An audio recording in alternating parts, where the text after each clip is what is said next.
Dear students, good morning. Welcome you all to SS Khandelwal mathematics and English classes.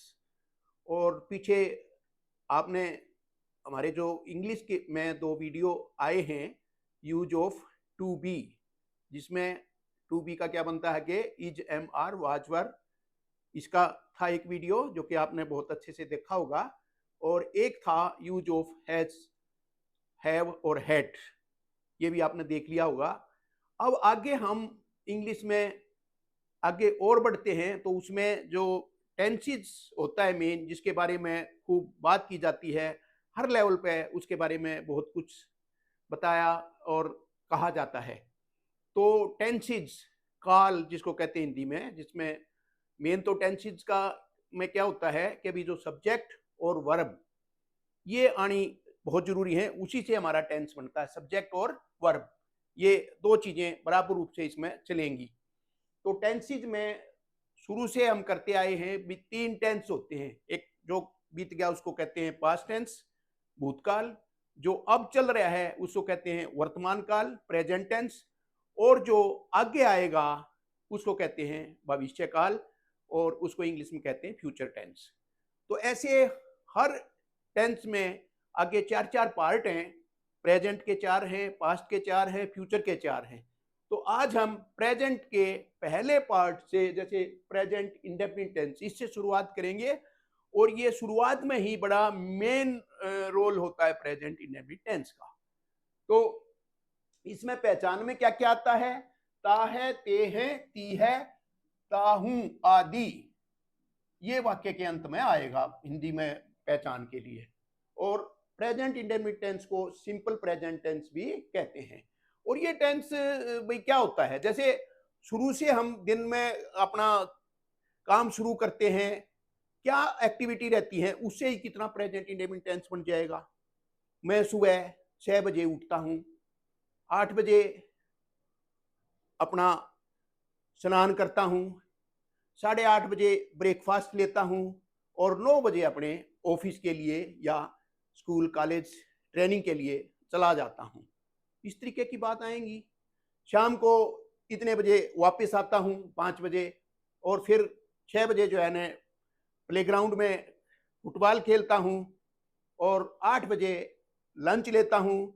8 से 10 जो है ना के बीच में मान लिया मैं पढ़ाई करता हूं, और 10 बजे सो जाता हूं। तो ये सारे का सारा क्या हुआ, जब इसकी इंग्लिश करेंगे, इसको इंग्लिश में लिखेंगे, तो ये पूरे का पूरा प्रेजेंट इंडेफिनिट टेंस में ही आएगा। तो इसके बारे में पूरी डिटेल से आज बातें होंगी, कंपटीशन पॉइंट ऑफ व्यू से भी, और जो बच्चे स्टूडेंट्स जो 10th और 12th का जिन्होंने एग्जाम देना है उनके लिए भी, और कंपटीशन से किसी प्रकार का हो उसके लिए भी इसमें इतनी विस्तार से इस टेंस के यूज के बारे में बताएंगे कि ये कहाँ कहाँ ये टेंस किस किस सेंटेंस में कैसे हम समझेंगे इसको कि ये प्रेजेंट इंडेफिनिट टेंस का है। तो ये सारी बातें इसमें बताई जाएंगी। सबसे पहले ये इसकी पहचान हिंदी के लिए आ गई, जो कि हम शुरू से ही सुनते आए होते हैं। हालांकि जब इंग्लिश में लिखा हुआ आएगा तो ये चीज कोई इसमें कहीं दिखेगी नहीं हमें, बाकी फिर भी क्योंकि ये जरूरी है इस चीज को समझना, हम भाई हिंदी बैकग्राउंड के जो बच्चे होते हैं उनके लिए भी, और दूसरों के लिए भी जिन्होंने पहले इसके बारे में पढ़ भी रखा है, तो उनके लिए भी कोई दिक्कत नहीं है। बहुत अच्छा खासा रिवीजन उनका इस वीडियो से हो जाएगा, और तैयारी इतनी बढ़िया हो जाएगी कि आगे हम इसको कभी भूलेंगे भी नहीं। टेंस को इस तरीके से ये बताया जाएगा इसके बारे में। तो ये आ गया, जैसे अब ये आ गया कि मैं जाता हूं, मान लिया इंग्लिश में आ गया कि भी मैं जाता हूं, मैं जाता हूं। और एक है वह जाता है, वह जाता है। अब इनकी इंग्लिश अगर हमें बनानी हो तो कैसे बनाएंगे? अब बच्चे भाई जिनको ज्ञान नहीं है या टेंस का नहीं पता क्या होता है, वैसे इंग्लिश बनाने की कोशिश करें तो मैं जाता हूं वो कहेगा आई, और एक क्योंकि हूं आया है तो इसलिए उसने भाई ने लगा दिया एम, आई एम गो। और इसका बना दिया वह जाता है, वह में ही, और ई के साथ ई जाता है तो ही इज गो। अगर ऐसे कोई बनाता है तो ये बिल्कुल गलत है, टोटली ये रॉन्ग है। सेंटेंस ये ऐसे नहीं होगा, और ना ये सेंटेंस ऐसे होगा। तो इसलिए इस चीज को समझना है आपने यहाँ पे कि अभी ये चीज ऐसे नहीं आती। तो इसका क्या बनेगा, मैं जाता हूं का, ये बनेगा आई और इसके साथ वर्ब की पहली फॉर्म गो आती है इस टेंस में, आई गो, और वह जाता है क्या बन जाएगा, ही, और यहां पे गो के साथ क्या लगेगा, गोज, GOES, ही गोज, आई गो और ही गोज। अब ये चीज आ गई कि भाई ता है, ते है, ती है, ता हूं, ये तो पहचान में आ गया। अब मेन चीज ध्यान रखनी है कि अभी कहाँ हमने वर्ब की फर्स्ट फॉर्म लगानी है और कहाँ जो है ना वर्ब की फर्स्ट फॉर्म के साथ SCI से लगाना है। सेंटेंस बनता क्या है इसका, सबसे पहले आता है इसमें सब्जेक्ट और प्लस में फर्स्ट फॉर्म और फिर इसके बाद ऑब्जेक्ट, बस सीधा ये आता है इसमें। ये इसकी सेंटेंस की फॉर्मेशन होती है, subject plus first form plus object. ये आपने याद रखना है इसको कि भाई इस तरीके से ये चीज बनेगी। और ये हो ही गया कि भाई मैं जाता हूं, आई गो, और अब इसमें क्या होता है, आई, वी, यू, दे और प्लूरल, आई, वी, यू, दे और प्लूरल सब्जेक्ट के साथ, प्लूरल सब्जेक्ट के साथ वर्ब की फर्स्ट फॉर्म लगती है सीधी, सब्जेक्ट के साथ वर्ब की फर्स्ट फॉर्म, बस इतना ध्यान रखना है। फर्स्ट फॉर्म, ये फर्स्ट फॉर्म मतलब ये वर्ब की फर्स्ट फॉर्म है, बस यही ध्यान रखना है। इसके बाद ही, सी, इट, एक वचन और नाम, एक वचन जो होते हैं सिंगुलर सब्जेक्ट उनके, और कोई नाम है किसी का, राम, मोहन, सोहन, सीता, ये नाम सब्जेक्ट के साथ वो आता है SCIS और जुड़ जाता है। सब्जेक्ट के साथ अगर हमें वाक्य बनाना हो तो फिर क्या होगा, उसमें वर्ब की जो फर्स्ट फॉर्म है, फर्स्ट फॉर्म के साथ S या ES और ऐड हो जाता है, SES लग जाता है, बस ये ध्यान रखना है। ये बड़ी मेन चीज है इसके अंदर, ये बड़ी मेन चीज है। अब इसके कुछ वाक्य लेंगे।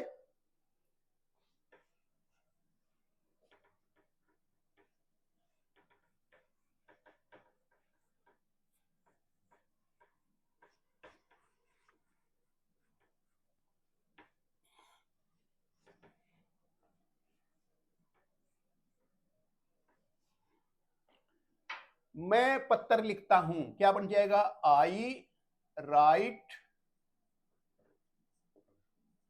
अ letter, I write a letter. और अगर लिखेंगे वह पत्र लिखता है तो फिर क्या होगा, he writes a letter, he writes a letter, उसके साथ SCIS आ जाएगा। ये तो था अफर्मेटिव सेंटेंस का, जो साधारण वाक्य जिसको कहते हैं उसमें SCIS आएगा और सारे सब्जेक्ट बता दिए किसमें ऐसा आएगा, SCIS आएगा और किसमें SCIS नहीं आएगा। अब नेगेटिव सेंटेंस के अंदर क्या होता है, ये देखिए नेगेटिव में, नेगेटिव में क्या होगा, जैसे मैं पत्र नहीं लिखता हूं तो उसमें क्या होगा, डू नॉट और डज नॉट लगेगा। क्या लगेगा नेगेटिव में, डू नॉट और डज नॉट, डू नॉट या डज नॉट ये लग जाएगा। अब डू नॉट कहां लगेगा, जहां पे वर्ब की फर्स्ट फॉर्म लगती थी सीधी उसमें डू नॉट लगेगा, और जहां पे SCIS लगता था उसमें डज नॉट लगेगा। और ये लगने के बाद फिर वो SCIS वर्ब के साथ नहीं लगेगा। जैसे मैं पत्र नहीं लिखता तो आई डू नॉट आ जाएगा सीधा इसमें, I do not write a letter, I do not write a letter. वह पत्र नहीं लिखता है तो ही सीट के साथ वो आ जाएगा फिर does not, he does not, और फिर उसके बाद ये जो राइट्स लिखा था ये राइट्स नहीं आएगा, he does not write a letter, ये बता दिया। अब आ गया इंटेरोगेटिव, इंटेरोगेटिव, इंटेरोगेटिव में क्या होता है, डू और डज वाक्य के शुरू में लग जाते हैं, डू और डज, डू या डज वाक्य के शुरू में लग जाते हैं, वाक्य के शुरू में, बस इतना याद रखना है, वाक्य के शुरू में डू या डज लग जाते हैं। और एक ये ध्यान रखना है, जब भी इंटेरोगेटिव हो तो उसमें साइन ऑफ इंटरोगेशन जरूर लगाना है आपने। जैसे क्या मैं पत्र लिखता हूं, अगर इसको इस तरीके से लिखेंगे, क्या मैं पत्र लिखता हूं, तो क्या बन जाएगा, डू आई, और ये write, do I write a letter, क्या मैं पत्र लिखता हूं, do I write a letter. और अगर वाक्य इस तरीके से इसका करना हो हमें, ही राइट्स ए लेटर का, तो इसमें आएगा डज, जहां पे SAIS आता था उनके साथ आएगा does, does he write a letter, does he write a letter, क्या वह पत्र लिखता है। ये हो गया इंटरोगेटिव इसका, ये इंटरोगेटिव हो गया, does he write a letter. तो यहां तक आपको ये बातें मुझे लगता है कि अभी अब ये समझ आ गई होंगी कि इस तरीके से हम इसके बनाएंगे, पॉजिटिव जो अफर्मेटिव होती है उसमें कैसे बनाएंगे, नेगेटिव में कैसे बनाएंगे, इंटरोगेटिव में कैसे बनाएंगे। अब इंटरोगेटिव में ही एक आगे और सेंटेंस लेते हैं।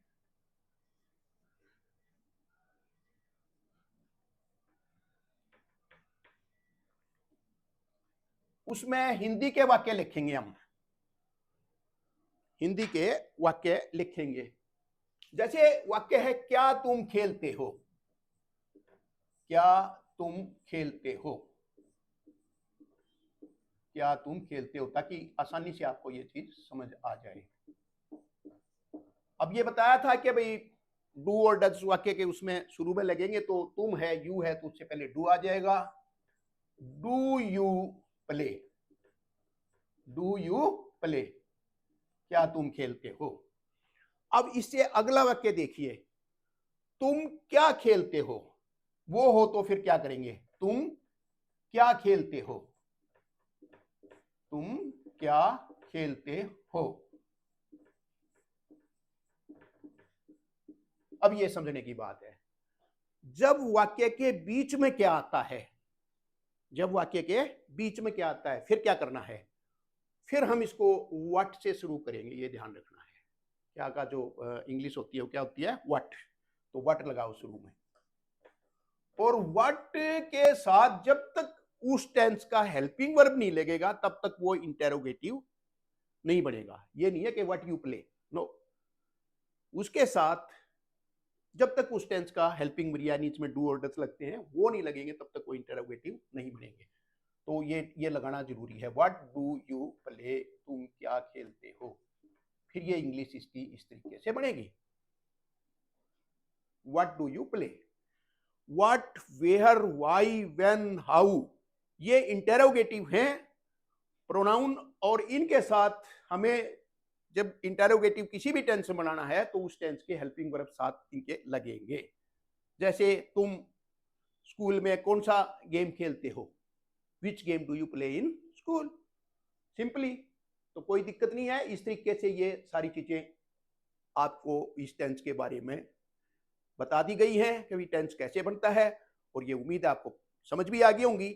अब मेन बात ये आती है कि अभी प्रेजेंट इंडेफिनिट टेंस कहां आता है, उसकी और आगे पहचान क्या है कि हम कहां प्रेजेंट इंडेफिनिट टेंस लगाएंगे। मेन बात ये है कि भी प्रेजेंट इंडेफिनिट टेंस हम कहां लगाएंगे, प्रेजेंट इंडेफिनिट टेंस कहां आता है, वो देखने की चीज है अब इसमें, क्योंकि टेंस तो हमें पूरा पता लग गया कि अभी सेंटेंसेस कैसे बनाएंगे हर टाइप के। अब आता कहां है ये टेंस, वो आप रूल लिखिए, प्रेजेंट इंडेफिनिट कहां आता है।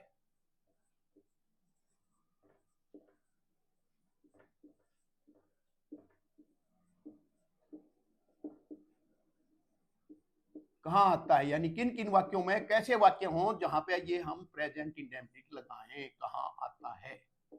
नंबर 1 सबसे पहले आएगा, ये ध्यान रखने आपने, हैबिट्स और डेली रूटीन के कार्यों को व्यक्त करने के लिए, हैबिट्स, हैबिट्स और डेली रूटीन, डेली रूटीन के कार्यों के लिए। कैसे, जैसे habits, I play football daily, I play football daily, I take exercise daily, मैं हर रोज एक्सरसाइज करता हूं, ये हैबिट्स होगी। आई टेक एक्सरसाइज डेली,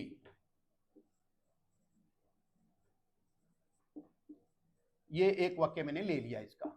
और रूटीन, रूटीन कैसे, डेली रूटीन, डेली रूटीन कैसे, जैसे my mother gets up at 6 AM, ये डेली रूटीन हो गया। ऐसे वाक्य के अंदर भी हम प्रेजेंट इंडेफिनिट ही लगाएंगे। माई मदर, वहां पेपर में क्या आएगा बच्चों के लिए, यहां खाली जगह दे दी और यहां गेट दे दिया और ये अप दे दिया एट 6 AM। माई मदर, अब जब इसको कंप्लीट करना हो हमें तो कैसे करेंगे, माई मदर, क्योंकि ये डेली रूटीन की बात है तो इसलिए इसमें गेट्स आ जाएगा पहली फॉर्म, और क्योंकि ये सिंगुलर है तो इसके साथ एस या ES, my mother gets up at 6 AM। ऐसे वाक्य हम कंप्लीट कर देंगे, डेली रूटीन की और हैबिट्स की बात है। अब इसमें कौन से वाक्य कहाँ कहाँ आएंगे, और जो पहचान के लिए आप ध्यान रखो, ऑलवेज, ये कौन कौन से शब्द हैं, ऑलवेज, और नेवर आ जाए कहीं पे, नेवर, और इसके बाद सेल्डम आ जाए, सेल्डम, ठीक है, ओफन आ जाए, प्राय, और दो चार वर्ड और हैं, डेली आ ही गया, डेली, डेली भी लिख लो, और ऐसे कोई रूटीन बनाए, once a week, twice a week, thrice a week, है, वंस ए वीक, और वंस ए डे भी लिख सकते हो, तो वंस ए वीक। तो इस तरीके के शब्द जब कहीं वाक्य के बीच में या पीछे कहीं आ जाते हैं तो उनको आपने ये समझना है कि ये प्रेजेंट इंडेफिनिट टेंस का सेंटेंस है। तो ऐसी चीजें हमें ध्यान रखनी है। अब इनके जैसे आ गया कि भाई I take exercise daily, I brush up my teeth daily, है, और रूटीन में my mother gets up at 6 AM। फिर उसके बाद he never hates the poor, never का जैसे आ गया, नेवर मैंने बोला है, he never hates the poor, वो कभी गरीबों से घृणा नहीं करता, he never hates the poor, he never hits the poor, ये आ गया जैसे वाक्य में। तो ये इस तरीके के वाक्य जो है ना, इसके हिसाब से ये आएंगे। अब इसी तरीके से देखो, सेल्डम, सेल्डम का मतलब शायद ही कभी, बार्किंग डॉग सेल्डम बाइट, अब कितना बढ़िया वाक्य है, बार्किंग डॉग्स सेल्डम, और इसी में आगे वर्ब दे दी बाइट, भाई इसकी बरो फॉर्म कौन सी बनेगी, तो इसमें क्या आएगा, बार्किंग डॉग सेल्डम बाइट। और ये एक्चुअली अगर आप देखो तो ये क्या है, कि प्रोवर्ब है, ये क्या है, प्रोवर्ब है, मगर प्रोवर्ब भी क्योंकि सच्ची होती है तो वो भी इसी तरीके से इसी में आ गया, अपना सेल्डम भी लग गया, और ये वाक्य इसी हिसाब से है कि भाई जो गरजते हैं वो बरसते नहीं है। इसका मीनिंग क्या होता है, जो गरजते हैं वो बरसते नहीं है, बार्किंग डॉग सेल्डम बाइट। तो ये पहला प्रयोग था कि हैबिट्स और डेली रूटीन, और ये कुछ वर्ड बताए गए हैं कि भाई ये जब वाक्य में आ जाए तो फिर हम वहां पे प्रेजेंट इंडेफिनिट टेंस यूज करेंगे। अब इसका जो सेकंड प्रयोग है वो बताते हैं। सेकंड ये कहां लगता है प्रेजेंट इंडेफिनिट टेंस, ये तो आ ही गया इसमें पहले में, तो अब दूसरा देखिए, दूसरा, और ये एक राइट अप हमने बनाया है, बहुत ही अच्छी चीजें इसमें, सारे पॉइंट्स को कवर करके इस राइट अप को कभी भी आप देख सकते हो, ये हम इस वीडियो के साथ ही देंगे आपको, ताकि फ्यूचर में भी कभी आपको देखना हो और वो सारी की सारा मटेरियल जो है ना डिटेल में है होगा आपके पास, कभी भी आप रेफरेंस के तौर पे इसको देख सकते हो और चीजों को समझ सकते हो। अब इसके बाद है जनरल ट्रूथ और परमानेंट ट्रूथ, जनरल ट्रूथ और परमानेंट ट्रूथ। जनरल ट्रूथ का मतलब सामान्य जो सच्चाई है वो, और परमानेंट ट्रूथ क्या होती है, भाई जो पक्की सच्चाई है, परमानेंट ट्रूथ। अभी इनके बारे में बताया जाएगा आपको, परमानेंट ट्रूथ कौन सा है और ये जनरल ट्रूथ कौन सा है, यह भी चीज बताई जाएगी। जनरल ट्रूथ क्या है, जनरल ट्रूथ हो गया कि भी जैसे this road leads to post office, अब ये कोई ये नहीं कि ये सड़क जो है ना पोस्ट ऑफिस को जाती है, जाती थी नहीं, अब बंद नहीं हुई, तो ये जनरल ट्रूथ है, अभी जारी है, तो इसलिए इसमें सीधे में ऐसे में हम प्रेजेंट इंडेफिनिट ही लगाएंगे। This road leads to post office, ये जनरल ट्रूथ आ गया। दिस रोड, अब वहां दे दिया जैसे मान लिया खाली जगह ब्लैंक, और लीड दे दिया, लीड, और आपको वाक्य कंप्लीट करना है। दिस रोड लीड, और ये to post office, to post office. ऐसे वाक्य के अंदर हम कैसे इसको बनाएंगे, कैसे बनाएंगे? दिस रोड, अब ये जनरल ट्रूथ है, अभी चल रही है ये चीज सच्चाई, तो दिस रोड लीड जा जाएगा इसमें, ऐसे ये जरूर लगेगा, ये सिंगुलर वर्ब है, सिंगुलर सब्जेक्ट है दिस रोड, तो this road leads to post office, ये लीड का यहाँ लीड जा जाएगा। पूरा जो एग्जाम में आता है जिस तरीके से, वैसे ही आपको बता दिया इसका। अब नेक्स्ट लेते हैं जो परमानेंट ट्रूथ का एक वाक्य लेते हैं। परमानेंट ट्रूथ, परमानेंट ट्रूथ का क्या है? अब ये आ गया जी, द सन राइजेज, राइज दे दिया, चलो मैंने पहले ही ठीक लगा दिया, ये राइजेज इन द ईस्ट। कहां निकलता है सूरज? सूरज निकलता है पूर्व में। The sun rises in the east. अब जब कहीं इसमें एक वर्ब दे दिया हमें राइज, तो इसमें राइज में क्या आएगा? राइजेज, ये पूरा सही कर दिया शुरू में ही। तो द सन राइज, ये परमानेंट ट्रूथ है, ये सच्चाई है, ठीक है। और इसी तरीके से है द अर्थ, अब एक वाक्य है द अर्थ, अब यहां दे दिया ब्लैंक, और ये मूव, और ये around the sun, around the sun, ये परमानेंट ट्रूथ है। ये क्या है? Permanent truth. अब पृथ्वी सूर्य के चारों ओर घूमती है, तो ये मूव है, तो मूव का यहाँ क्या बन जाएगा? क्योंकि ये सिंगुलर सब्जेक्ट है, तो ये मूव्स हो गया, MOVES, moves. The earth moves around the sun. तो ये है, बड़े आसान से, आसानी से हम इनको याद रख सकते हैं। और अब इसमें सारी की सारी प्रोवर्ब आ जाएंगी। प्रोवर्ब कैसे? अब जैसे दे दिया स्लो एंड स्टेडी, अब ये याद होंगी तब ये बात बनेगी।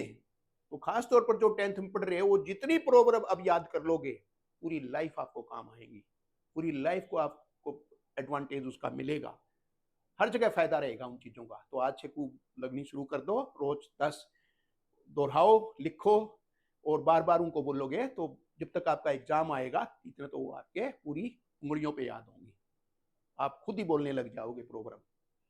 स्लो एंड स्टेडी, ये आ गया यहाँ पे ब्लैंक, और ये दे दिया विंस, विन दे दिया, द रेस, द रेस। अब जिस बच्चे ने प्रोवर्ब पढ़ रखी हो तो वो तो वैसे ही लिख देगा। तो स्लो एंड स्टेडी, ये क्योंकि सिंगुलर ही माना जाता है, एक ही, slow and steady wins the race. अब इसमें विंस आ जाएगा, WINS, विंस द रेस। और इसका मतलब क्या होता है slow and steady wins the race का? सहज पके सो मीठा होए, सहज पके सो मीठा होए, ये याद भी रखना हमें, इसका मीनिंग क्या है। यानी हमें काम अपने बड़े एक कंसिस्टेंसी से लगातार काम करते रहना है, तो उसका जो हमारा रिजल्ट है फाइनल का, जब हम बोर्ड का एग्जाम देंगे या कोई कंपटीशन का एग्जाम देंगे, तो उसमें हम पूरे सक्सेस में रहेंगे। We shall come off with flying colours in that exam, ये with come off flying colours का मतलब पास होना, बड़ा अच्छे से उसको वो करना, वो सारी इंग्लिश जैसे जैसे हम आगे बताएंगे वो चीजें आपके आएंगी।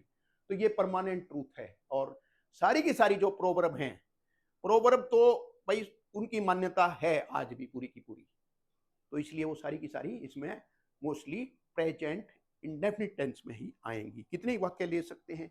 A bad workman quills with his tools, नाच ना जाने आंगन टेढ़ा। अब क्वेरल्स आएगा वहां पे, a bad workman quills with his tools. तो कितनी सारी चीजें हम देख सकते हैं। हेस्ट मेक्स वेस्ट, आगे दौड़ पीछे चोट, आगे दौड़ पीछे चोट, ठीक है। तो ये सारी चीज आ गई। और तीसरा पॉइंट अब हम लेंगे इसमें, ये जनरल और परमानेंट ट्रूथ के बारे में इस तरीके से हमने आपको बता दिया है। अब तीसरा पॉइंट देखिए, तीसरा पॉइंट है कि अभी जो न्यूज़पेपर की हेडलाइन और स्पोर्ट्स की कमेंट्री में, न्यूज़पेपर की हेडलाइंस कौन कौन सी होती हैं? न्यूज़पेपर की हेडलाइन, हेडलाइन और कमेंट्री, क्रिकेट की गेम की जो है ना, किसी में आता है हेडलाइंस और आगे गेम्स की commentary.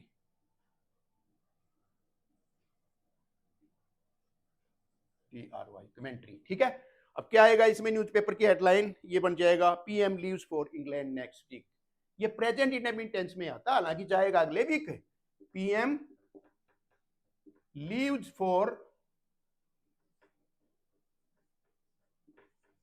For England next week,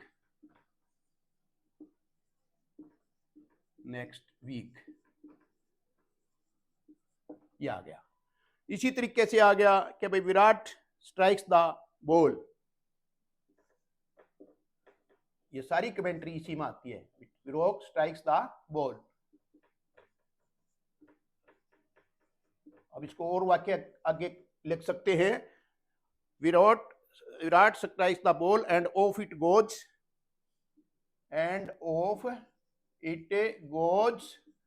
सारी प्रेजेंट में आएगी, of it goes across the boundary line, ये आ जाएगा सीधा।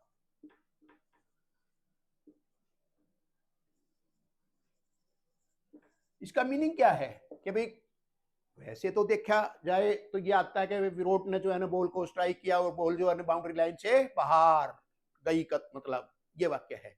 और ये आएगा इस तरीके से प्रेजेंट में जब कमेंट्री की जाती है, तो Virat strikes the ball and it goes across the boundary line. तो इस तरीके से हम इसको इस फॉर्म में भी देख सकते हैं कि ऐसे जब वाक्य होते हैं न्यूज़पेपर की हेडलाइन और कमेंट्री, तो वो किसमें आती है, प्रेजेंट इंडेफिनिट टेंस में। और इसके बाद न्यूज़पेपर की जो हेडलाइन होती है वो बहुत शॉर्ट में आती है कई बार, और वो उसमें जो है ना आर्टिकल और दूसरी चीजें भी हटा देते हैं, ठीक है। न्यूज़पेपर की हेडलाइन में जो बड़ी शॉर्ट होती है और आर्टिकल और हेडिंग वर्ब हटा देते हैं, ये आप याद रखिए। न्यूज़पेपर की हेडलाइन शॉर्ट में, बस शॉर्ट में आती हैं और उनके वो जो आर्टिकल हैं और टेंस वगैरह वो हटा देते हैं, आर्टिकल और टेंस हटा देते हैं, उसमें वो नहीं लिखते हेडलाइन में। वैसे तो पूरे आगे उसकी डिटेल आएगी, तो उसमें तो पूरी डिटेल आती है क्या था क्या नहीं। अब कैसे, जैसे 3 किल्ड इन अमृतसर ब्लास्ट में 3 मरे, 3 किल्ड इन अमृतसर ब्लास्ट। और इसको क्या लिखेंगे, इसका सारे का मतलब क्या है, 3 पर्सन्स, क्या है इसका मतलब, 3 पर्सन्स वर किल्ड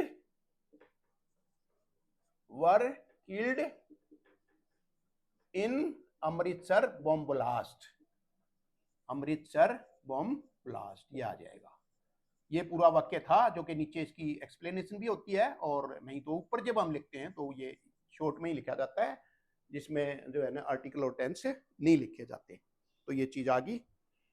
और इसके बाद जो इसका 5वां प्रयोग है वो आपको बताया जाएगा बहुत ही बढ़िया ढंग से। उसको आप समझिए कैसे है, कैसे इंग्लिश बनती है, वो करेक्शन में बहुत आता है वो क्वेश्चन टेंस जो है ना।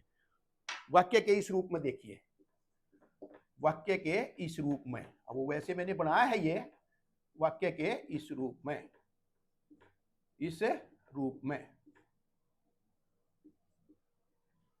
अब क्या है, मैं नहीं जानता तुम्हारा नाम क्या है, मैं नहीं जानता तुम्हारा नाम क्या है। अब ये अगर इस तरीके से वाक्य हो तो क्या होगा, आई डू नॉट नो। अगर हम इसको ऐसे बनाएंगे, आई do not know what is your name, मान लिया ये आ गया आपके पास इस तरीके से, और इसमें कहो कि जी करेक्शन करो, इसमें क्या है, ये वाक्य गलत है, I don't know what is your name, इस तरीके से इसमें आ ही नहीं सकता। ये एक तरह से जो वाक्य है ये इनडायरेक्ट में बनता है कि भी मैं नहीं जानता कि आपका नाम क्या है। क्या कैसे बनेगा, ये बनेगा आई do not know what your name is. जैसे जब इनडायरेक्ट बनाते हैं एक तरह से, तो इस तरीके से what your name is, what your name, और ये सबसे बाद में जाएगा इज, और ये अफर्मेटिव सेंटेंस है और इसमें साइन ऑफ इंटरोगेशन भी नहीं लगेगा, ये आएगा आई do not know what your name is. मैं नहीं जानता कि तुम्हारा नाम क्या है। इस तरह की फॉर्म में भी ये आएगा, ठीक है। और दूसरा बन जाएगा ये करेक्ट है, ये करेक्ट है, ये ऐसे भी आप इनको याद रख सकते हो। मुझे बताओ तुम्हारा नाम क्या है। Tell me what is your name, नहीं, tell me what your name is, tell me what your name is, मुझे बताओ आपका नाम क्या है। व्हाट योर नेम इज, ऐसे ये वाक्य इस तरीके से लिखे जाएंगे। Tell me what your name is, बस इस तरीके की चीजें होगी। और ये रूप भी आपको इस तरीके का, इसका प्रेजेंट इंडेफिनिट टेंस का आपने ध्यान रखना है।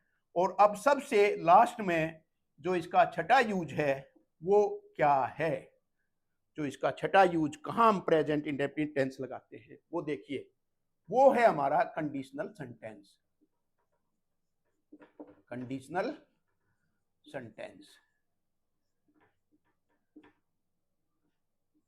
कंडीशनल सेंटेंस कैसे, कि यदि आप मेहनत करेंगे तो पास हो जाएंगे, यदि ऐसा करोगे तो ऐसा हो जाएगा। तो इसमें क्या होता है, यदि आप मेहनत करेंगे तो पास हो जाएंगे, ये ध्यान रखना है। जो काम पहले होता है, अब ये इसमें दोनों फ्यूचर नहीं आएंगे, तो ये ध्यान रखना है, यदि आप मेहनत करेंगे तो पास हो जाएंगे, दोनों फ्यूचर में नहीं आएगा। तो क्या याद रखना है कि जो काम पहले होता है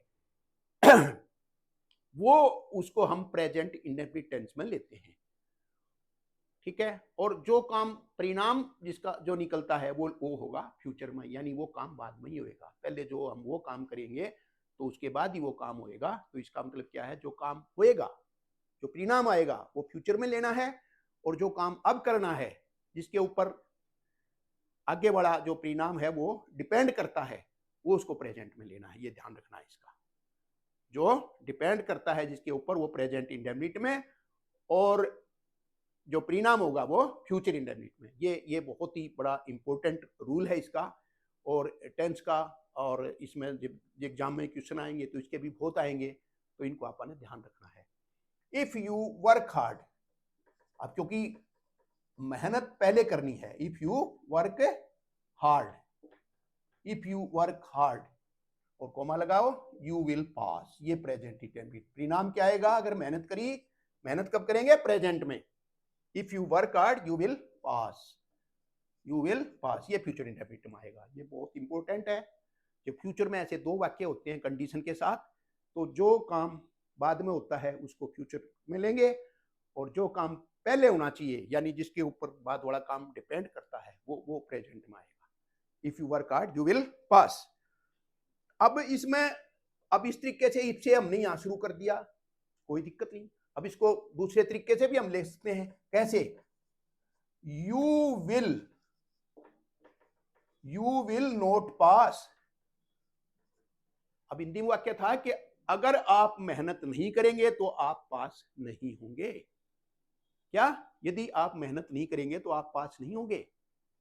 तो आगे भी लिख दो चाहे उसको पीछे लिख दो, उससे कोई फर्क नहीं पड़ता, मगर देखना यह है कि भाई ये जो पास होने का काम है ये बाद का है।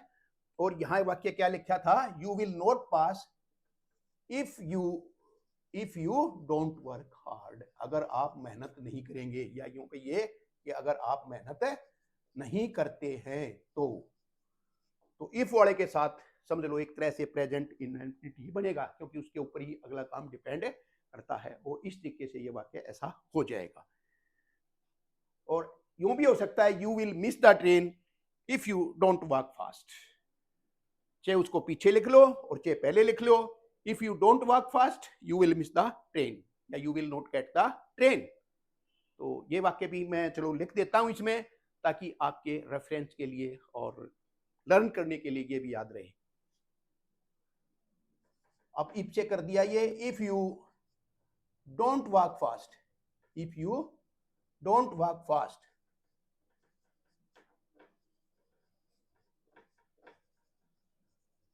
अगर आप तेज नहीं चलेंगे, you will miss the train और you will not get the train, दोनों सही है, मीनिंग दोनों का बराबर है, कोई दिक्कत नहीं है।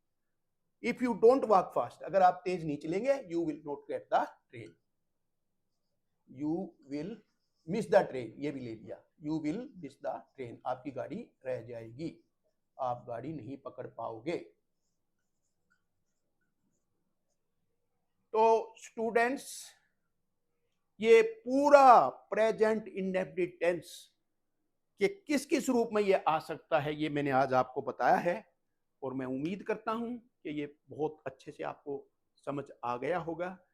तो इसको वीडियो को आप देखिए एक बार, मैं कहीं कमी आप महसूस करते तो इसको दूसरी बार देखिए, ताकि ये पूरे का पूरा आपको लर्न हो जाए। और क्योंकि इंग्लिश जो है ना बहुत कुछ इस टेंस के ऊपर डिपेंड करेगी, इसके टेंस के थोड़े रूल भी अलग हैं, हेल्पिंग वर्ब अलग से ही आते हैं, बाकियों में हेल्पिंग वर्ब एक प्रेजेंट इंडेफिनिट एक पास्ट इंडेफिनिट, इनके थोड़े हेल्पिंग वर्ब में इनको समझने में थोड़ा सा एनर्जी और टाइम और अंडरस्टैंडिंग होनी चाहिए, बाकियों के तो सबके अपने हेल्पिंग वर्ब साथ साथ होते हैं। वो पूरा डिटेल में हम आगे बताएंगे हर टेंस के बारे में। तो उम्मीद है कि आज का ये पूरा आपको समझ आ गया होगा, और इसको वीडियो को लाइक करें, और अपने जो फ्रेंड्स में या दूसरे जो स्टूडेंट्स हैं वो तैयारी कर रहे हैं तो उनमें शेयर करें। और अगर इस चैनल पे आप नए हैं तो इस चैनल को सब्सक्राइब करें। धन्यवाद। Thank you.